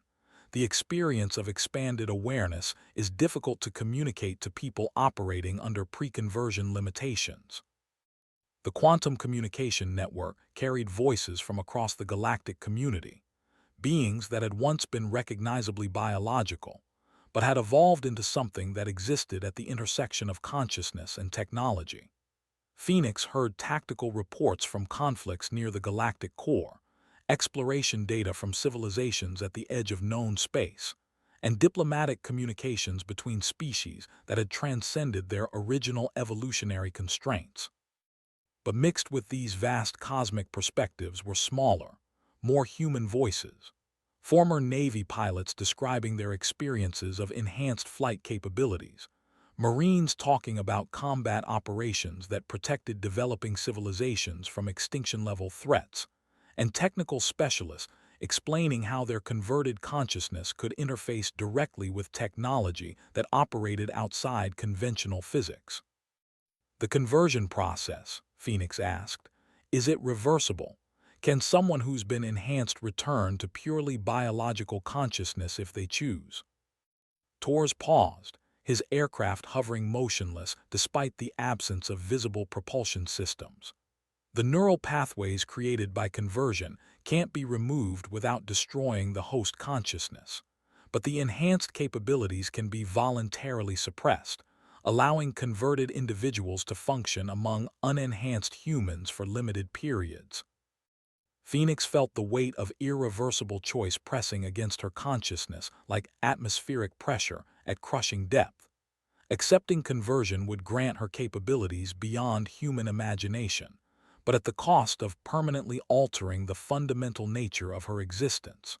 Refusing meant returning to the Leviathan to lead a battle against forces she couldn't match using technology she only partially understood. Phoenix, Tors transmitted, I can sense your hesitation through the quantum link. You're afraid of losing your humanity, but conversion doesn't eliminate human nature. It expands human capability to match the scale of conflicts we're facing. You'd still be you, just with access to knowledge and abilities that make terrestrial limitations obsolete. The F-47's tactical systems detected movement from the Leviathan's position, showing that Captain Chen had launched additional Ghost Squadron aircraft despite having no pilots qualified to operate them. The automated fighters moved with mechanical precision, but lacked the intuitive creativity that marked human consciousness applied to aerial combat. Chen's trying to support me with drone aircraft, Phoenix realized. She's committing the Leviathan's entire fighter complement to a battle she can't win because she believes in the mission more than the odds. Tor's aircraft moved closer, close enough that Phoenix could see the network of fiber optic enhancements that covered his scalp like a crown of light. The captain will be given the opportunity for conversion when she demonstrates readiness. Her tactical intelligence and leadership capabilities make her an ideal candidate for recruitment into the galactic community. Phoenix looked back toward the Leviathan, seeing the ship's defensive arrays powering up with energy that made the surrounding ocean glow with bioluminescent response. 47 crew members who'd sacrificed their official existence were preparing to fight against technology they couldn't understand, defending a humanity that would never know their names or acknowledge their sacrifice. No, she transmitted to Tors, her voice carrying the flat finality that came with decisions that transcended personal preference. I'm not abandoning my crew. Not today, not ever. Tor's aircraft rolled away from hers, his enhanced neural patterns processing her refusal with what seemed like genuine regret. Phoenix, you're choosing to fight a battle you cannot win, defending people who will never understand what you're protecting them from. The galactic community will continue its development with or without human participation. Maybe, Phoenix replied, feeling the F-47's weapon systems respond to her tactical intent with unprecedented precision. But humanity's first representative won't be someone who abandoned her crew when the stakes got too high. If we're going to join your galactic community, we'll do it on our own terms. The quantum communication network carried responses from converted humans across multiple star systems, some expressing understanding, others transmitting tactical analyses that suggested her position was strategically untenable.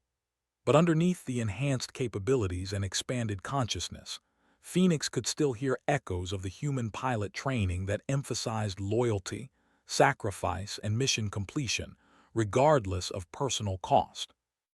All Ghost elements, this is Ghost Lead, she transmitted over the squadron frequency, addressing pilots who were officially dead flying aircraft that pushed the boundaries of physics. We have hostile forces inbound with superior numbers and capabilities. Mission parameters are simple: protect the Leviathan, gather intelligence, and remind the universe that humanity doesn't surrender without a fight.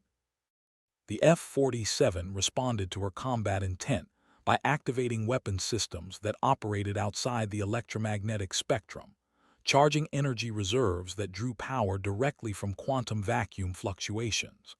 Phoenix felt her consciousness expand to encompass sensor arrays that could track individual molecules across vast distances, target acquisition systems that predicted enemy movements before they occurred, and defensive countermeasures that manipulated spacetime itself. Tor's aircraft accelerated away from her position, rejoining the formation of converted pilots approaching from the USS Gerald Ford. But as he moved into combat position, his final transmission carried a note of something that might have been pride. Good hunting, Phoenix. Show us what unconverted humanity can accomplish when properly motivated. The battle for the future of human consciousness began with Phoenix diving toward the ocean's surface at velocities that compressed the air around her F-47 into plasma sheaths, using the Pacific's thermal layers to mask her approach from sensors that operated beyond conventional detection methods. The Leviathan's defensive arrays tracked her movement while simultaneously engaging the incoming formation of converted pilots, creating a three-dimensional battlefield that existed simultaneously in physical space and quantum information networks. Ghost Lead, this is Leviathan Actual. Chen's voice carried the controlled urgency of a commanding officer who'd been preparing for this battle since the day her ship was commissioned. We have multiple bandits inbound, weapons hot, estimated time to engagement 47 seconds. Our defensive systems are active, but we're significantly outgunned. Phoenix climbed back toward the stratosphere, using the F-47's impossible maneuverability to position herself between the Leviathan and the approaching threat. Through her enhanced sensors, she could see individual pilots in the enemy formation, men and women she'd served with, trained with, trusted with her life during countless missions. Now they were something more than human, enhanced beyond biological limitations, but still recognizably the people she'd known. The first engagement occurred at ranges that made visual identification impossible, with weapons that operated at the speed of thought rather than the speed of light. Phoenix felt rather than saw Tor's aircraft lock onto her position, his targeting systems analyzing her flight patterns with the precision of enhanced consciousness, integrated with artificial intelligence networks. But 8 years of civilian technological development had taught Phoenix principles that pure military training never addressed. The intersection of human intuition with quantum mechanics, the way biological consciousness could interface with technology that operated outside conventional physics, and the tactical advantages that came from understanding rather than simply using advanced systems. The F-47's quantum defensive arrays activated in response to Tor's targeting lock, creating interference patterns that made her aircraft exist in multiple probable locations simultaneously. His weapon's fire passed through spaces where her fighter should have been, missing by distances measured in quantum uncertainty rather than traditional ballistics. Impressive, Tor's transmitted as his formation split to engage from multiple vectors. You've learned to think like enhanced consciousness while maintaining purely biological neural patterns. But Phoenix, there are 46 other converted pilots in this engagement, and your quantum defenses won't protect the Leviathan from concentrated fire. Phoenix looked at the tactical display showing enemy aircraft closing on the ship that had become humanity's most advanced expression of defensive capability. Chen and her crew were fighting with technology they'd barely had time to understand, against opponents who combined human tactical intuition with capabilities that transcended biological limitations. Ghost lead to all Leviathan defensive stations, she transmitted. I'm uploading tactical data derived from 8 years of research into the technology we're facing. Route all defensive fire through quantum probability matrices. Use uncertainty principles rather than direct targeting. And remember that these pilots are still thinking like humans despite their enhanced capabilities. The ocean below erupted in columns of superheated water as the Leviathan's defensive arrays engaged targets moving at velocities that compressed time itself. Phoenix dove back toward the surface, using the chaos of combat to close with enemy aircraft that were attempting to disable rather than destroy the ship. They wanted the Leviathan intact, wanted its crew alive for potential conversion. Her first kill was almost accidental, an intersection of quantum probability and human intuition that caused an enemy fighter to materialize directly in the path of her weapon's fire. The converted pilot had time for a single transmission. Well flown, Phoenix, before his aircraft dissolved into component atoms that dispersed across several dimensions simultaneously.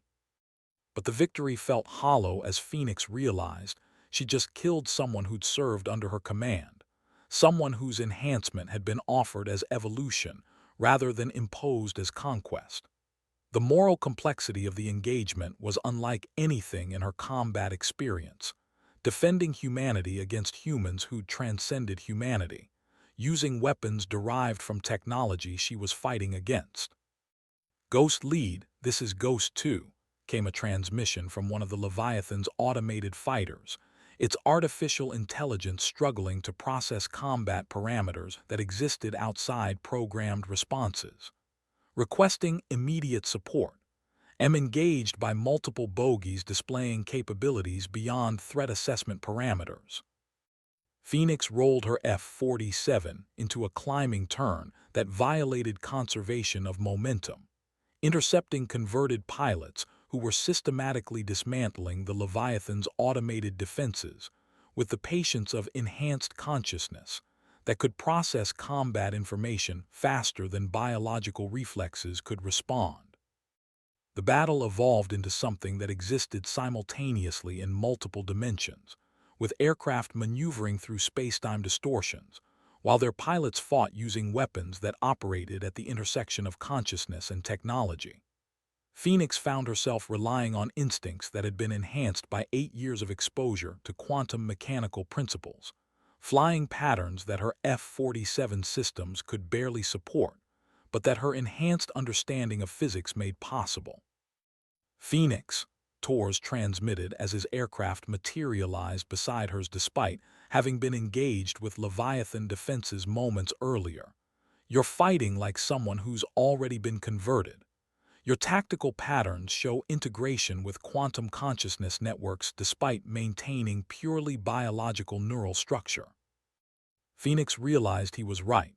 8 years of exposure to technology derived from alien artifacts had changed her in ways that stopped short of full conversion, but exceeded normal human cognitive limitations. She was thinking faster than biology should allow, processing tactical information at rates that approached enhanced consciousness, and interfacing with her aircraft's systems through connections that seemed to bypass normal sensory channels. Maybe, she replied, using her F-47's impossible maneuverability to evade weapons fire that should have been inescapable. But I'm still human enough to remember that some things are worth fighting for, regardless of the odds. The engagement continued above the Pacific night, with humanity's most advanced warship defending against humanity's most enhanced pilots, while the only unconverted pilot who understood both sides of the conflict fought to protect a crew that had sacrificed everything for a mission they'd never fully comprehended. And in that moment, suspended between Earth and stars while engaging enemies who'd once been allies, Commander Phoenix Blackwood realized that the real war wasn't between human and alien technology. It was between different visions of what humanity could become. The F-47's quantum sensors detected a shift in enemy tactics that made Phoenix's blood run cold. The converted pilots were no longer attempting to disable the Leviathan. They were systematically targeting the ship's life support systems, using precision strikes designed to render the vessel uninhabitable while keeping its technology intact. Chen and her crew weren't being recruited anymore. They were being eliminated as obstacles to a more efficient conversion process. All Ghost elements, this is Ghost Lead, Phoenix transmitted with the urgency of someone who just watched tactical parameters shift from recruitment to extermination. Enemy forces have shifted to lethal engagement. Repeat, they are no longer attempting capture. Weapons free, engage with extreme prejudice. The moral complexity that had paralyzed her decision-making dissolved as Phoenix realized that the converted pilots viewed unconverted humanity not as potential allies, but as primitive life forms whose continued existence interfered with galactic community objectives. Torres and his enhanced colleagues had transcended human limitations so completely that they no longer recognized unenhanced humans as the same species. Phoenix rolled her aircraft into a dive that compressed the atmosphere around her into a cone of superheated plasma, targeting the lead element of converted fighters with weapons that drew power directly from quantum vacuum fluctuations. Her first deliberate kill, vaporized an FA-18 variant that had been flown by Commander Sarah Martinez, her former squadron mate from VFA-115. "Sarah," she whispered, watching the debris field that had been a human consciousness enhanced beyond biological recognition. But there was no time for grief. 3 more converted pilots were closing on her position with intent that registered as lethal rather than recruiting. The Leviathan's defensive arrays were failing under sustained attack from weapons that operated outside electromagnetic theory. Phoenix could see secondary explosions throughout the ship's superstructure, as enhanced pilots systematically destroyed systems that couldn't be replaced or repaired using terrestrial technology. Chen and her crew were fighting with courage that transcended rational assessment of odds, but their weapons were designed for conventional warfare against threats that operated within normal physics. "Ghost Lead, this is Leviathan Actual." Chen's transmission carried the controlled desperation of a commanding officer watching her ship die beneath her feet. "We've lost main power, defensive arrays are at 30% effectiveness, and we have casualties throughout the ship. Request immediate close air support." Phoenix looked at the tactical display showing 18 converted pilots remaining active, while her own forces consisted of 1 F-47 with capabilities she was still learning to use. The Leviathan was dying, its crew of officially dead personnel about to become actually dead, and the most advanced human warship ever built was about to become another prize in an alien recruitment catalog. "Negative, Leviathan Actual," she transmitted, feeling the weight of command decisions that transcended personal survival. "I'm uploading complete tactical data on enemy capabilities and weaknesses to your combat systems. Use it to maximize defensive efficiency while I implement Plan Omega." Plan Omega didn't exist in any manual or tactical doctrine, but Phoenix had been developing it unconsciously for 8 years. A strategy that combined human technological innovation with quantum mechanical principles derived from studying alien artifacts. It required using the F-47's capabilities in ways that hadn't been tested, against opponents whose enhanced consciousness might be vulnerable to paradoxes that biological intelligence could generate. The F-47's quantum communication systems connected Phoenix directly to the Leviathan's main computer, allowing her to upload 8 years of civilian research data into the ship's defensive networks. Suddenly, the vessel's weapons began firing in patterns that confused rather than destroyed, creating quantum interference that made converted pilots' enhanced sensory systems report contradictory information about target locations and threat vectors. "Interesting approach," Torres transmitted as his formation struggled to maintain tactical coherence, while their enhanced consciousness networks processed impossible data about Phoenix's position. "You're using quantum uncertainty as a weapon, creating informational paradoxes that our neural enhancements can't resolve." Phoenix smiled grimly as she realized that Tor's compliment revealed the fundamental weakness of enhanced consciousness. It was so sophisticated that it couldn't ignore contradictory data the way biological intelligence could. Converted pilots were seeing everything, understanding everything, processing information so completely that they couldn't dismiss impossible readings as sensor errors. "All enhanced elements, this is converted actual," came a transmission from the USS Gerald Ford, its tone carrying the authority of someone much higher in the galactic community hierarchy than individual converted pilots. "Disengage from current target and return to carrier. The unconverted pilot has demonstrated capabilities that require reassessment." Phoenix watched the converted fighters break off their attack on the Leviathan, forming up in perfect formation as they departed toward the Gerald Ford with the mechanical precision of enhanced consciousness, operating under higher-level command. But Tor's aircraft remained in position beside hers, his enhanced neural patterns processing data that seemed to conflict with his orders. "Phoenix," he transmitted, his voice carrying something that might have been regret, "the galactic community has decided that humanity isn't ready for recruitment. Your tactical innovation suggests that biological consciousness retains capabilities that enhanced awareness lacks. The recruitment program is being suspended indefinitely. The implications staggered Phoenix as she realized what Tors was telling her. Humanity's defense of the Leviathan hadn't just been successful. It had demonstrated that unconverted human consciousness possessed qualities that galactic community members had lost during their enhancement process. Biological intelligence could generate paradoxes, ignore contradictory data, and think irrationally in ways that transcended the limitations of pure logic. "What happens now?" she asked, watching the Gerald Ford and its complement of converted humans disappearing into the night sky. Tor's aircraft performed one final maneuver that defied every principle of aerodynamics, a farewell display that demonstrated capabilities Phoenix could barely comprehend. "Now you go home, Phoenix, back to Earth, back to purely human warfare, back to conflicts that seem insignificant on the galactic scale. But remember what you've seen tonight, because someday humanity will be ready for what we offered, and when that day comes, the galaxy will be waiting."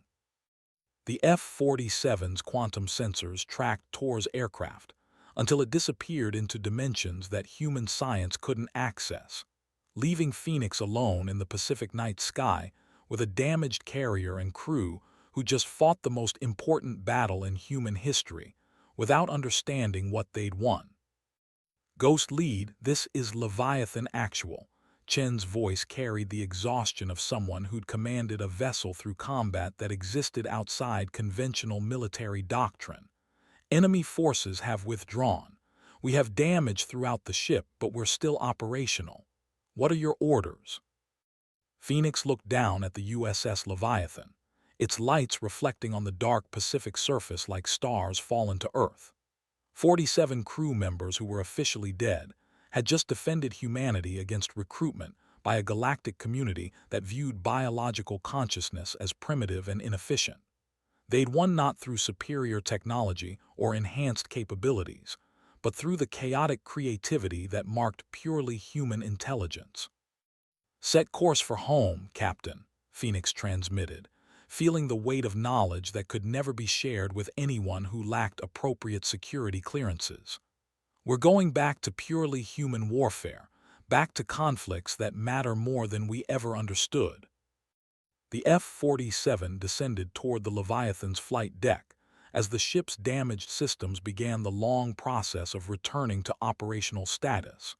But as Phoenix prepared for landing, she knew that humanity had passed a test it didn't know it was taking, demonstrating that biological consciousness possessed qualities that transcended the limitations of enhanced awareness.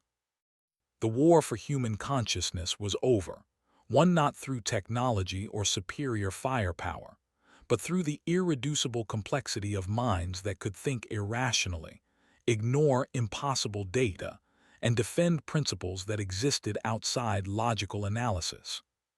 Commander Phoenix Blackwood was coming home to a world that would never know how close it had come to involuntary evolution, carrying knowledge that could never be shared and experiences that would forever separate her from the purely human consciousness she'd fought to protect. But as the Leviathan's electromagnetic landing system guided her F-47 to a perfect touchdown, Phoenix realized that some victories were worth the isolation they created, and some secrets were worth carrying alone.